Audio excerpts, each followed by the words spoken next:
Due to the graphic nature of its content, listener discretion is advised. From the halls of Montezuma to the shores of Tripoli, we fight our country's battles in the air, on land and sea. First to On this episode of Cigars and Sea Stories, we're sitting down with the founder of Raider Project. That's Mr. Nick Koumalatsos. See, I swear to God, I'm terrible at that name. But Nick, fellow of three, yuttin' and shuttin'. We've got Tim Parkhurst and Sebastian Juslin on the line with us here on this episode of Cigars and Sea Stories. And for those of you out there who don't know what Raider Project is, allow us to fill you in.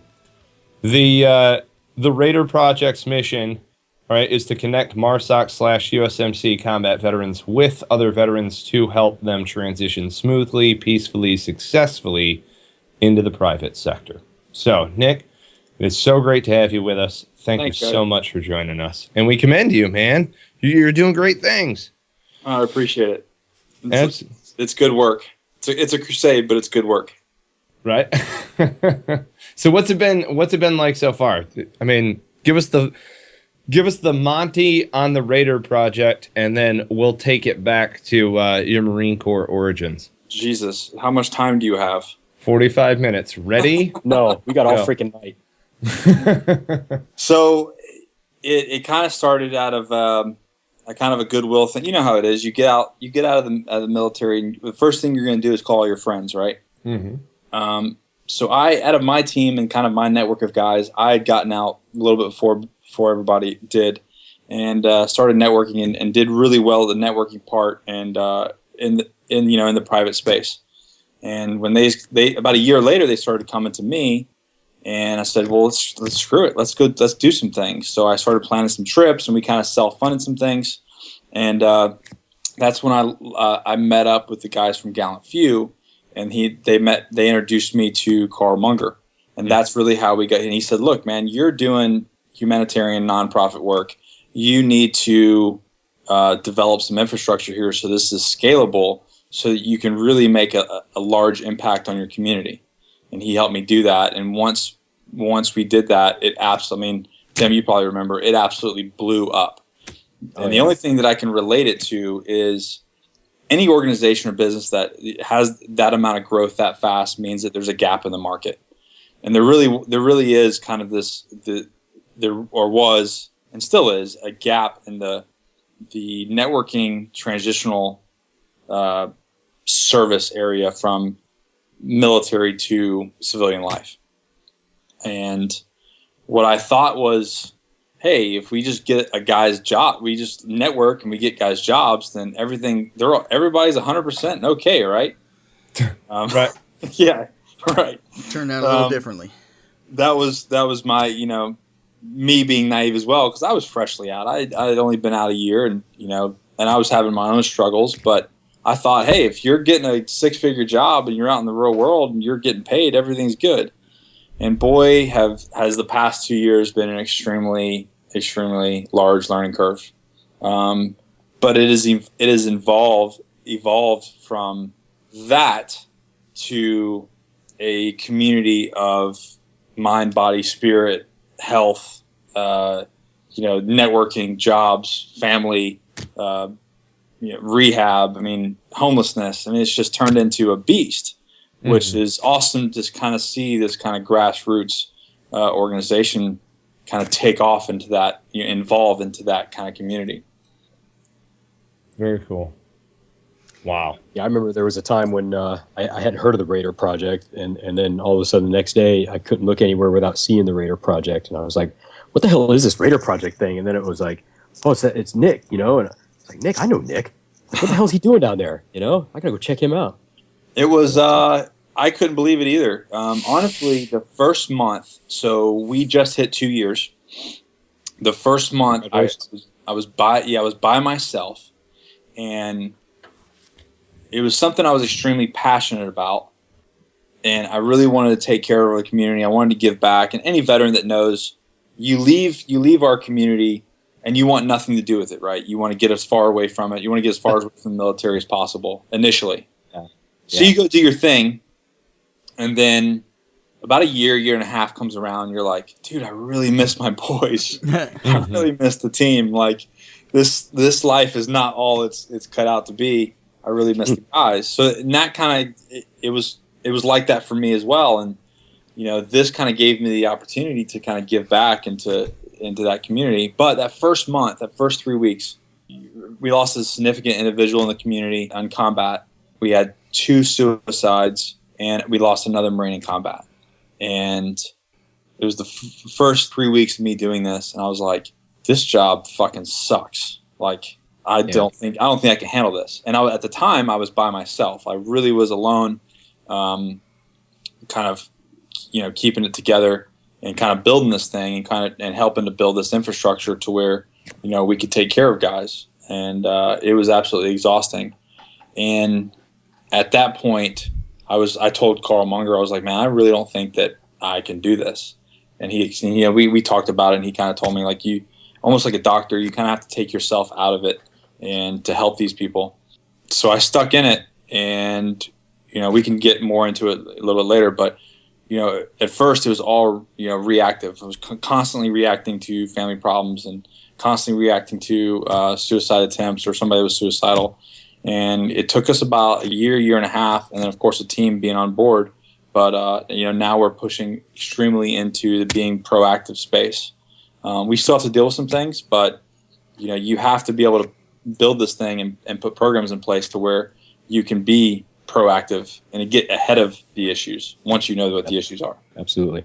Hey, so, we can circle back around in a little bit and talk more about what Raider Project is doing and all the other things you've got going on. But why don't you tell us a little bit about your background, how you got started in the Marine Corps and that whole thing? Yeah. So, it's same old, I guess the same story as every Marine. You're a hoodlum as a child, right? And then what better else to do? That's so true. It legitimately is like every Marine's got like some fucked up past. It's awesome. I think that there's as much as the Marine Corps doesn't want to admit it publicly, but I think that they go out and get criminals to join the Marine Corps. Tell them they can't join just so that they see which criminals really want to push really hard to join the Marine Corps. Right. Right. At my time, I don't even think I talked to the other branches. I thought that typical kid. I'm like, hey, what looks the hardest and what looks the best? Well, Marines look the best, and it definitely is the hardest. So I walk into the recruiter, and he looks at my rap sheet, he pulls all my data, pulls my scores, looks at my rap sheet. He's like, kid, you're out of your fucking mind. You're not joining the Marine Corps. You got 2 felonies and you got a GED. Get the hell out of here. And I was like, oh, is that a fact? All right, we can play this game.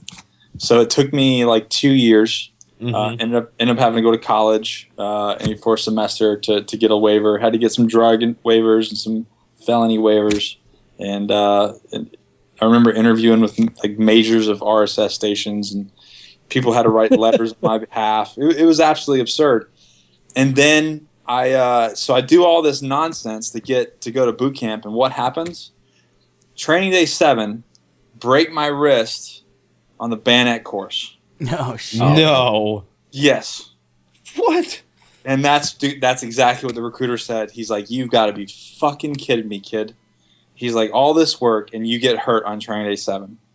And they send you home? Say what? Did they send you home? No. I wish. At the time, I was like, so this is what happened. So no shit, there I was. Hell yes. Still bald head, couldn't blouse my boots. Like you're just still scum, right? At that point. And so they dropped me to MRP. And I don't know if any of you have experience with this. It's awful. Oh my God! It is awful.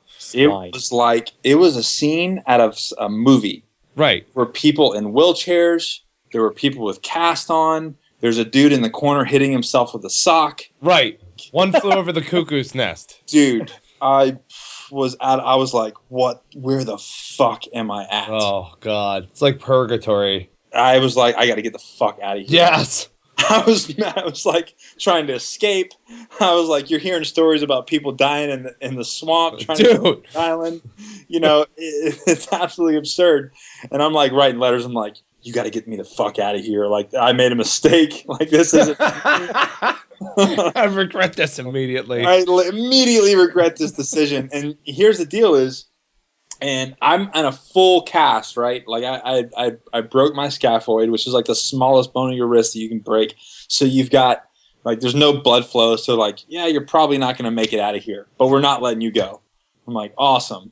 So here I am. I'm in this purgatory of hell of people in wheelchairs and cast up to their, you know, their dick and balls and like, you know, all up their arm. And, you know, there's the crazy guy wearing the helmet in the corner.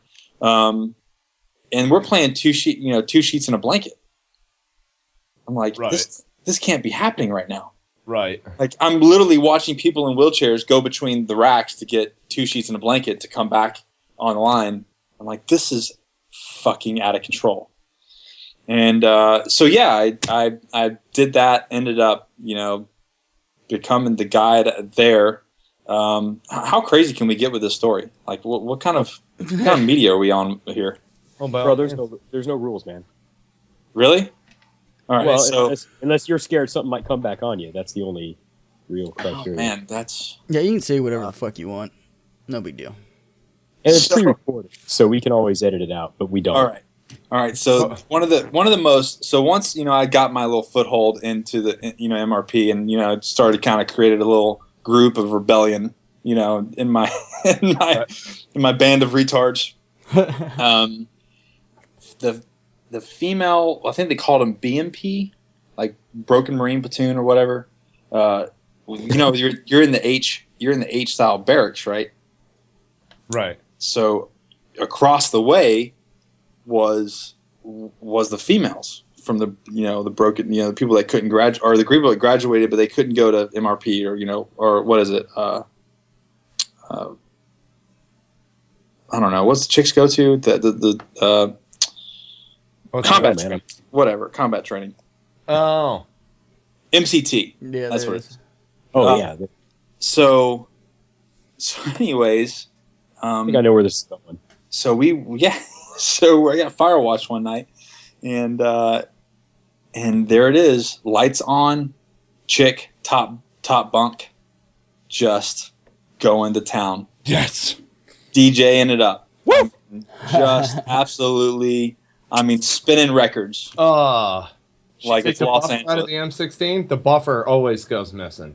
I'm telling you, that's not a joke. I knew a female drill instructor, and she was like, the buffer always goes missing. 16 years, man. I'm trying to find out if that's a legit story or not. Right? So anyways, they're going to town, and I'm talking to the guys. I'm like waking them up. I'm like, you got to check this shit out. So they're looking at it, and then finally I'm like, shit, man, should I go get the drill instructor? Because like, this is some good shit. Yeah. So I'm like, found a Snickers in the trash. Yeah. So I'm like, fuck it, I'm gonna go get it. And it turns out the dude's a damn war hero. But I go bang on the hatch. You know, I'm like, you know, trying to, you know, explain myself why he needs to come out of his little corner. And he comes out. He's like, good fucking shit. And I don't know if you guys know here. I'm dime him out. Staff Sergeant Sheline, or I think he's Master Sergeant Sheline. I don't know if you guys know that name. He was a sniper. He's my drill instructor. Ended up being friends with a bunch of guys I worked with. Never went recon or anything, but he was an absolute psychopath. And then ended up being a psychopath in Iraq as well, and did really well for himself and his guys. Nice. But he was extremely pleased. And I think we all kind of once, you know, built some rapport with the drill instructor that night. I bet you really wish that your dick worked at that moment, though. Oh, it was so bad. Yeah, I had to go take a little time out in the and once my shift changed, you know, you take a little time out in the bathroom there. Oh, you could get it up stall in boot doors? camp? I could never get it up. Check it out, man. Like, I couldn't in training, dude, but in MRP, when you're sitting in purgatory, I don't know if it's the food's different or what the deal is, man. But dude, everybody, it's like being on ship in 1995 with, you know, 30 dudes, watching Oh my porn God. and with a poncho liner wrapped around them. Yeah, I'm not even going to go there, man. We had Damn, some that's your really- story, right? That's you. Yeah, yeah, we had some ridiculous stuff going on, dude, on ship. It was. So I did 2.5 months there, got healed up, wasn't really healed up. They're like, hey, are you good? And I'm like, oh yeah, I'm good, man. It's all good. And still hurt like a son of a bitch. Ended up going to a platoon. Ended up becoming the guide, and then graduated company honor grad out of Which he became the guy because there's nothing to fucking do in MRP, so all he did was study the Green Monster. everything, dude. Well- like you, I was Well, completely. that and your drill instructor from MRP probably passed on some good word, to your new drill instructors that picked you up. It's like, hey, take care of this kid. He did me right. Yeah, I'm sure. But I honestly, man, I was just, I was at that point. I was so. What it really is nobody really stood a chance because I was so brainwashed into that. Like, I didn't speak in the first person for 6 fucking months. Right? You know what I mean? So, like, how do you that's some that? good shit. Were you belt fed? Is that what you're trying to say? At that time, yeah, I'm gonna admit, man, it was pretty bad. Yes. I look back at it. I'm like, Now it all comes out. what the fuck was wrong with me? But they do, man. They do a good job. They do a good job. Oh with yeah. washing in the program there. They will make a kid think that he's 10 foot tall and 300 pounds, and then get his ass kicked immediately. But Yeah, it's pretty sweet. so So Awesome. you graduate boot camp, then what? So here's the kicker. I enlisted to be. I actually enlisted. Do you remember the recon dude that went UA with the K-bar upside down in his gear, his deuce gear, and the rope and the whole thing? The recon poster. Or was he, I don't know if he was recon. I think he was just Marine poster. Oh, yeah. I know what you're talking about. Yes. The guy who was in the poster later on went UA. Yeah. Yes. Yeah. Yeah, I wasn't aware of that, but I think I remember the poster. I think that's the story anyway. So I was like, I want to do that. And the recruiter's like, and it was like a forced recon thing or whatever. And he's like, yeah, sure, kid. Why don't you just graduate boot camp? And then of course I get hurt. But anyways, so I lost my boat space because I got hurt. I was an 03 boat space, and this. I did not know this until I think we were about to graduate that last week where you're doing like you're buttoning up everything, and went to the mash sergeant. They said, hey, you need to go to talk to this guy. So I'm still a recruit to go talk to the mash sergeant. Mash sergeant's like, I'm going to give you the best job in the Marine Corps. I'm like, oh, roger that, sir. Absolutely. 2 bags full, absolutely. And ended up going and getting. It was like 4 different MOSs. Ended up getting admin. I don't know if you guys knew that. No. No. Yep. Never heard that. Ended up being admin. This is going to be another. Man, I like talking about female Marines. So this is where it goes south. So anyways, I do that. Go to admin school.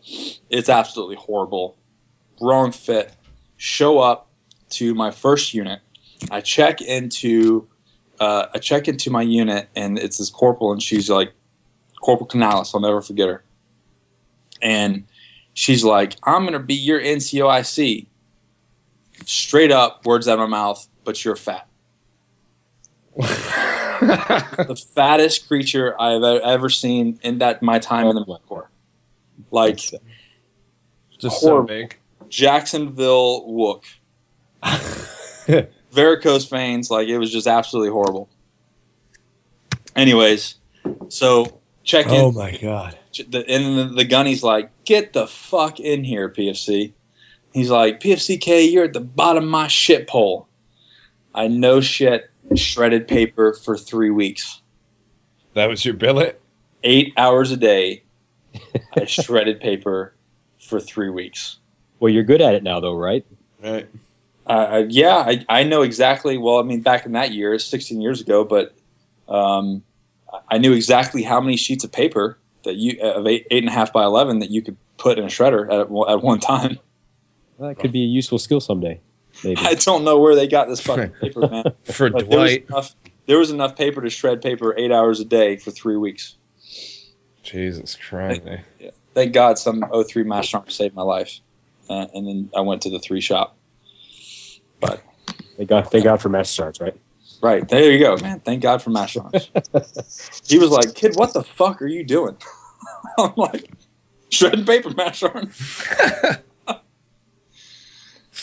Oh shit! So how'd you wind up picking up the CSO skill set? So I actually got lucky enough to do an individual augment billet to Turkey to do some to do a billet over there with Operation Northern Watch. Never really did my admin job. Got in a bunch of trouble constantly. Every time I would like pass through admin, I got in trouble, and picked up sergeant rather quickly through meritorious different things, and ended up.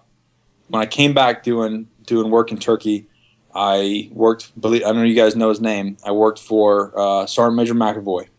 Oh, who's now the Glock rep for the Eastern North Carolina area. He just called me the other day. He's like, some guy named Mac McAvoy, and I was like, Mike McAvoy. I'm like, shut the fuck up. That's Sergeant Major McAvoy. So he straight up said, he's like, don't be a pussy. Because I was going to go to, at the time, they opened up ITB as a B billet, right? So it was like 2003. And so I went, and I was I'm going to go teach, combat instruction or whatever. And he's like, you fucking retard. If you do that, in 3 years, you're going to be a staff NCO with an admin MOS coming right back to the same problem you are right now. He's like, don't be a pussy. Go recon. And so I took the screening for Second Force Recon in 03 and linked up with Dervin, which was interesting. Ended up on the cover of Marine Corps Times saying "Go Recon." I don't know if you guys remember that. No. Oh, Jesus Christ! What's up, man? What issue was this? This came out in the beginning of 04, December of 03, I think, and it was a guy coming out of a pool with a number on his forehead with a high and tight. And that was you. God. That was me. So get this. So fast forward to when I show up to Second Force, and I show up to RIP. Freaking the cadre comes out holding the paper. We're in a platoon. We're in formation.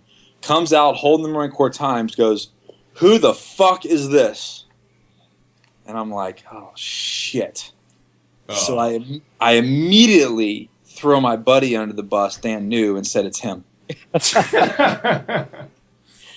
my evil twin. I'm like, that's him, dude. Totally him. So I suffered for that for a while. Anyways, I went through RIP and with some amazing guys that went on to do some great things, and then went from Second Force to Third Recon. Worked with some of the best individuals ever, and then cut a deal basically when I went to Third Recon that I would come back to Second Force. It had just changed to Second Marine Special Operations Battalion, and then I spent the rest of my career there. But you met this really badass Paraloft chief over there in Okinawa. I did. He kind of came out of the woodwork and was like, "Dude, your jump blog is all fucked up." And and then again, dude, for some reason that Paraloft chief was like never at work, and he just like would fade in and fade out. Well, yep, sounds about right. Worked for you was at Camp Schwab. Worked for me was at Camp Hansen. So kind of hard to make the connection there. Thinking about it now, Tim, I'm like, it makes a lot of sense now. How you just like duck in and duck out of life? Like, Tim, you never know what's that. He does that shit now too. Hey, there's Bennett. There he is. Up, we got Bennett on the line. See, that's what's up. Parkhurst still does that shit every day, Nick. I'm good. I'm glad that it's not just me then. Nah, man, I love you. Come on. I know. So, all right. So that's the story. That's the story of Nick Koumalatsos. Freaking more cool boot camp stories than anything so far. You know what? Everybody that has me on always talks about like operator nonsense and like this deployment, that deployment. It's the first time I've ever said anything about boot camp or any of the early stuff. Because frankly, we really don't care about any of the other stuff. Like, okay, you went through RIP, cool fucking story, dude. Whatever. Recon Indoc, whatever. Wow. Well, so you've mentioned your business a couple times. You know, we're all about veteran entrepreneurship, man. So why don't you go ahead and plug it? Okay, so it all started with survival tactical systems. I kind of wanted to lift weights, surf, and shoot guns, and somehow make money with that. Right. Right. Nice. Right. Don't we all? Cool story. And I thought within 6 months I would have it all hemmed up and be a millionaire. But I guess that's part of the learning curve. So it really has evolved. So I started with that one, built the infrastructure with survival tactical systems, and really did some amazing stuff with some amazing, with some amazing team and amazing group of guys. Traveled all over the United States doing different training. It has really turned into. It has evolved into a very high-profile, almost production-like adventure survival company. We have a course called Smoke Check that we developed that really gives somebody a 2-day experience of being. And imagine RIP mixed with day one of the shooting course or a CQB package. Mixed with like SEER. Mm-hmm.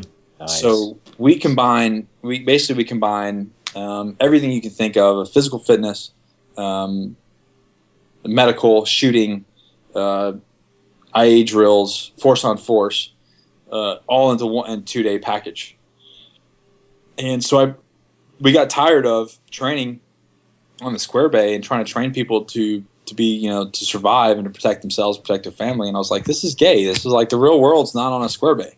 Mm-hmm. The real world's 3-dimensional. The real world is when you're laying on your back and you have to fight, and so I'm like, how do you package that to give them an experience to where they understand that? Maybe not so much training, but to give them the experience of that. So they know to go get the training. They know to make themselves, better and faster and stronger. So we did that, and so that's really what we're looking at. That's where survival tactical systems has kind of turned into, is more of the tactical side of Spartan Race, if that makes any sense. Nice. Okay. Yeah. I like it. Yeah. Almost kind of like a Go Ruck type thing, sort of, right? A Go Ruck mixed with everything that you guys know about, like everything you've done in your career, packed into 9 hours a day for 2 days. So could you like a awesome. gentleman for us where we all get awards at the end? Yeah, you go gold stars. Yeah, we like to go gold stars. That's nice. Oh boy! Only if it's a patch I can put on my hat. Just for you, my I will make a special patch, smoke check patch for Bennett. Jesus. Oh, God. So it's fun, man. I don't like doing the normal stuff. I would want to shoot myself in the dick if I ever did like a 2-day tactical pistol course. It's probably bad for press, but it really is. Like I have just, after doing that kind of thing for so long and living that life, I'm more into like the experience. And I'll tell you this: one of the guys that went through it, he went to the Olympics for throwing. He was in the Highland Games. He's a world champion, and he's a world-class athlete. And he told me smoke check was the hardest thing he had ever been through. Wow. Nice. And the reason why that is it's not because the tasks are so hard. It's because we put them in a stressful environment that a normal person has never been in, and we have to make them think and do critical thinking. Yeah. And That takes a surprising amount of energy too. Absolutely. So you're at 175 beats per minute for 8 hours a day. For us, it's like, okay, yeah, that's fucking training, right? That's how we win battles and wars. Right. It's like deployment. Right. It's like sleeping among Afghans at 175 beats a minute. You're like, oh, fuck, there's a lot of them and a few of us. Look hard. Look hard. But the normal person doesn't operate like that. And then what happens when they're at the gas station or the ATM and they get stood up or robbed or somebody's trying to break into their house? Well, now all of a sudden, for the first time in their life, now they're at 175 beats per minute. they got to do critical thinking and act with, make an act within a couple seconds to save their life or the family's life, and they've never been put in that situation. So all we're doing is we're creating a situation to where they've already been there. They understand what it's like to be there for a long period of time. So when it happens in real life, it's not weird to them. Yeah, so that's not the first time in life that they've experienced an adrenaline dump, Exactly. You want 180 beats a second or a minute, excuse me. You need to get some Counter-Strike coffee. Firewatch. Okay. Yeah. It'll send you through the roof. I'm throwing it out there. Pound 2 cups of Shameless Firewatch. product placement. Shameless. Cha-ching. Absolutely shameless. Pound 2 I'm a big pots fan of Firewatch. do some crunches, shoot some stuff. It's going to be awesome. Right. Try to put the pin back in the grenade. So that's it. We're going to do this. We're doing the same thing up north. We're doing a survival course with kind of the same concept, minus the shooting. So imagine, kind of being hunted, almost like Sear School type thing. Mm-hmm. Just take the firearms aspect out. So shelters and fires and running from people trying to get you, that sort of thing. So that's the STS side. And it's fun. Nice. So do you have like set locations where you do these things, or do you just go wherever? No, it's really we've got a couple key locations. 511 has a great ranch. We're using another ranch called Side by Side in Oklahoma as the next one. We've actually got another place up in Northeast that we're looking at doing the survival course.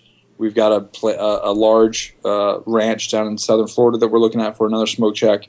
So it really depends on. I mean, obviously you need a lot of property, you need a lot of space to kind of stretch this thing out. If you go to the YouTube page, you can see all the smoke check videos. There's 3 there's an intro and then 3 episodes.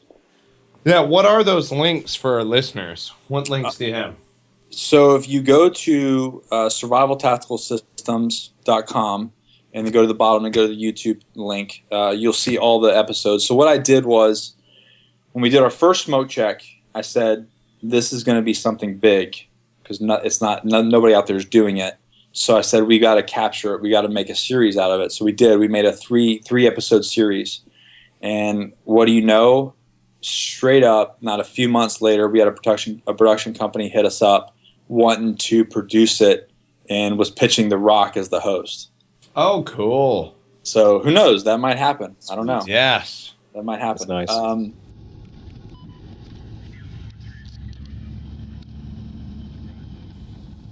Cigars and Sea Stories is proud to support and sling Counter-Strike coffee.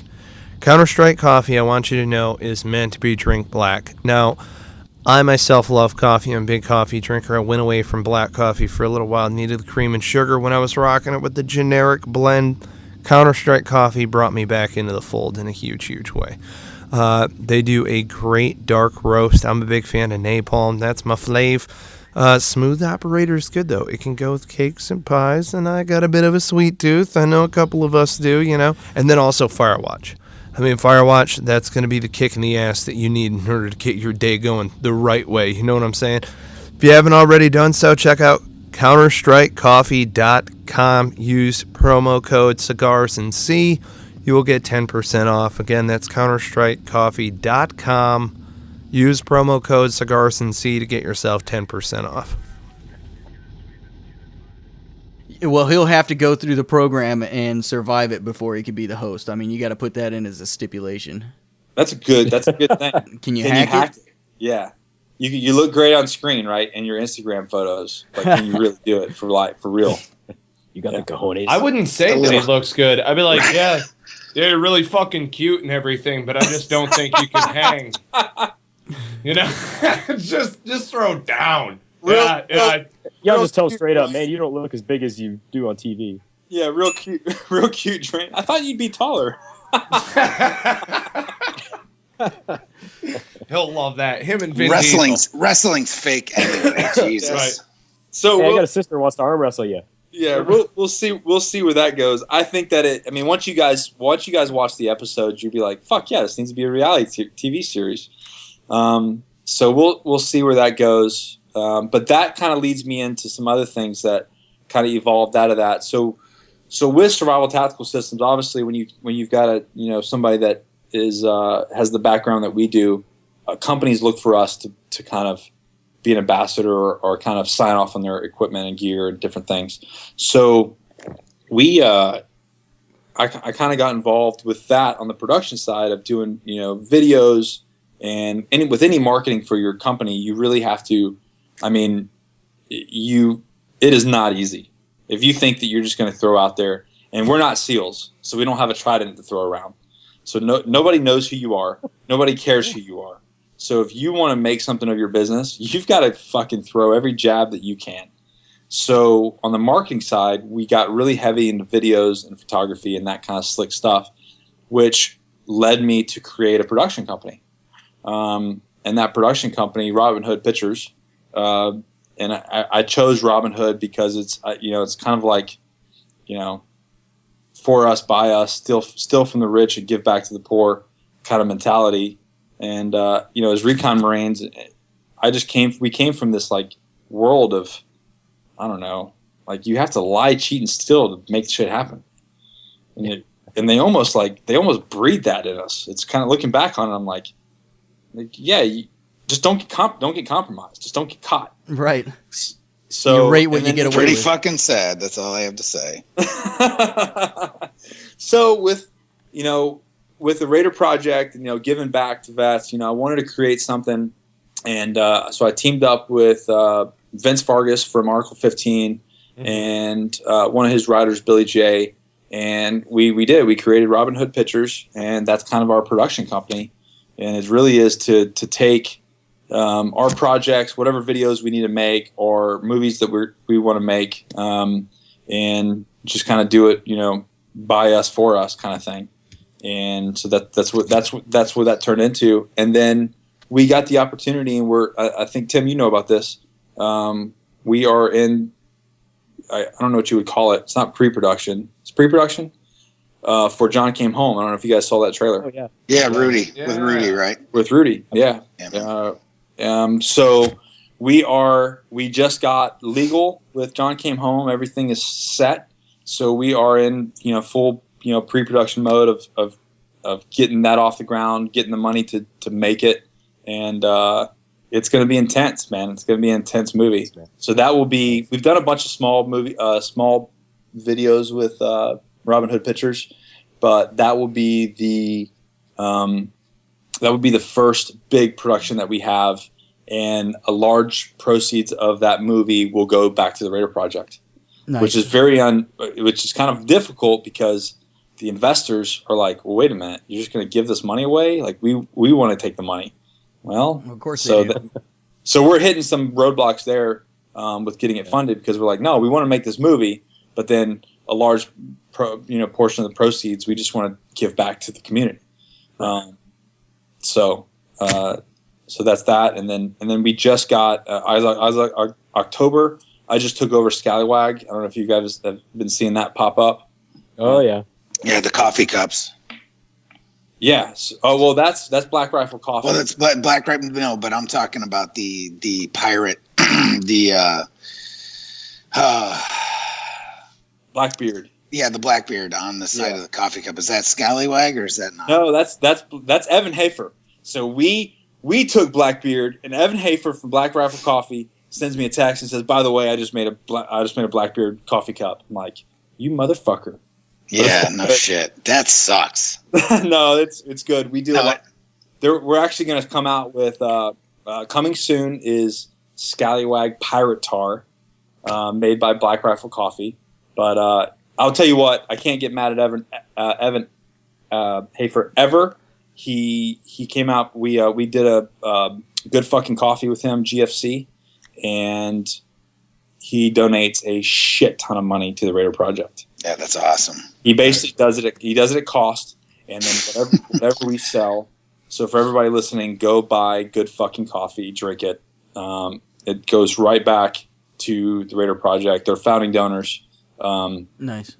So that's pretty awesome. So yeah, I saw the coffee mug the other day on the Morning with Rudy post that you put up, where he's He's out in the freaking garage. So That's the one, man. That's the one. That's it.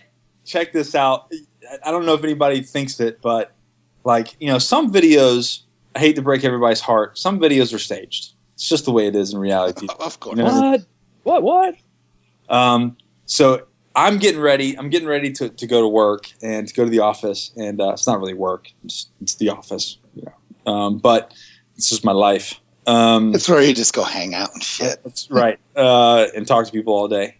Surf the internet. Whenever I go down there, he's just standing around looking badass. That's it, right? That's right. Like Don't tell anybody, saying important shit on the phone. Yeah, don't tell anybody that though. It's going to ruin my image. So I hear him and my business development guy, Darren Hutton, out in the gym, and like they're making these like ridiculous fucking noises. Garage doors open, music's blaring. They're like, I think there was a hip hop. It was like rap or something. And I'm like, what the fuck? I got to go get a video of this. So, I just got my coffee. I'm heading out the door. No shit. That was one take.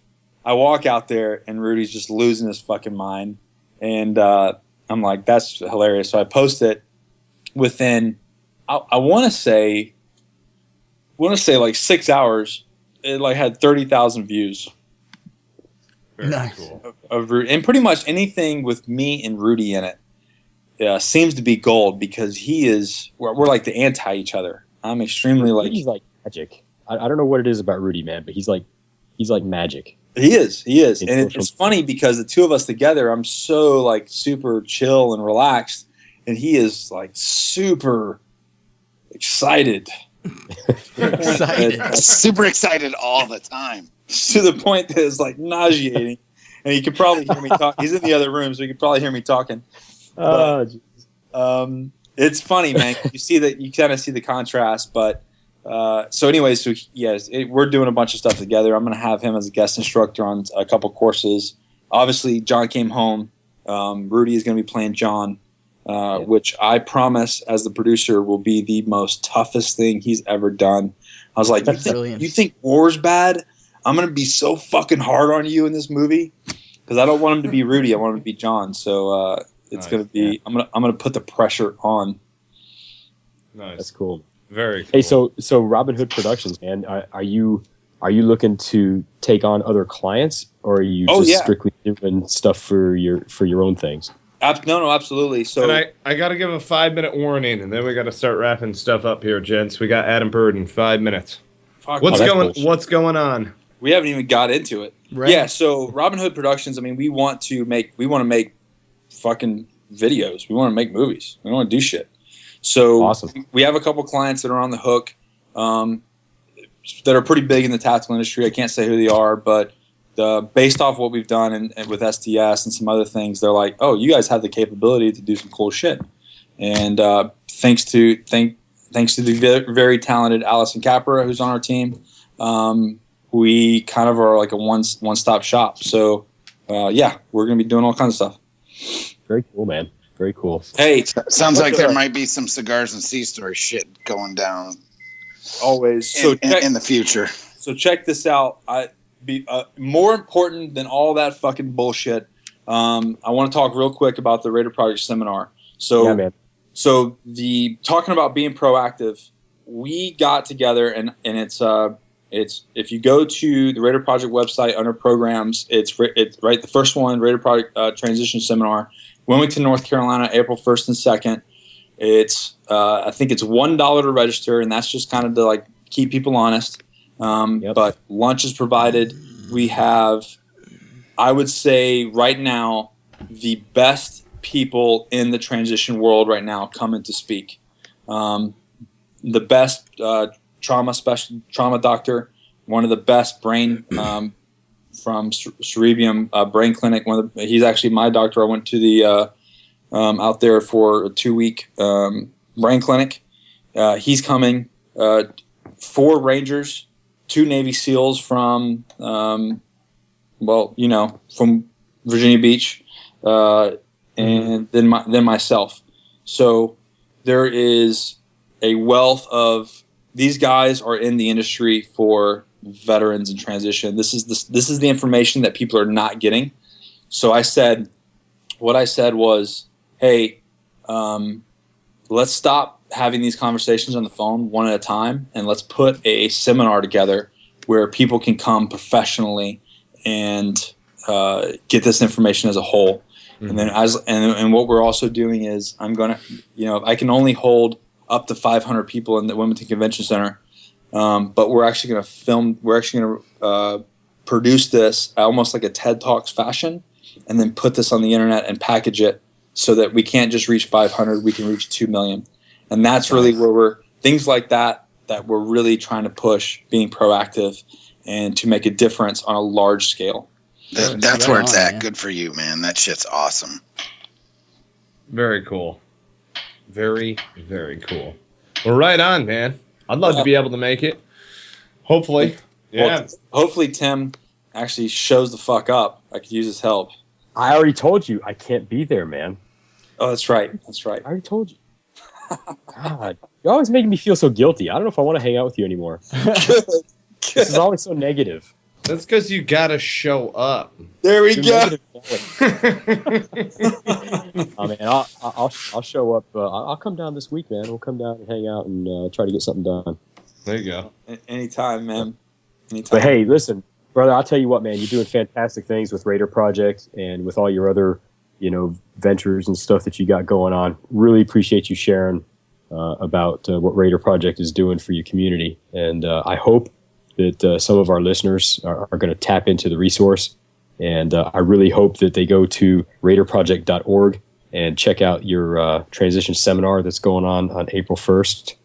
And it's freaking awesome stuff, dude. Yep. Guys, thank you guys so much, man. Always good time to just sit around and talk shit. Hell yes. We definitely got to have you back on. Hey, tell Rudy to check his Facebook messages. He's supposed to come on here, too. Listen, bro. Listen, Rudy's got 47,000 naked chicks on there trying to hit him up. You got. Oh, Jesus. You were basically cannon fodder in there, but I'll tell. Yeah, it's true. Subscribe, rate, review the podcast. You can find us on Stitcher, iTunes, and Player FM. Thank you to our sponsors, VeteranList.us, Counter-Strike Coffee, and First Data especially. We also do Audible previews, eBay click-throughs, and Amazon quick links and finds. Nick Koumalatsos, you are a scholar and a gentleman, my man. I'll give him a yet. 2 yets. Car! Juslin, cue the music.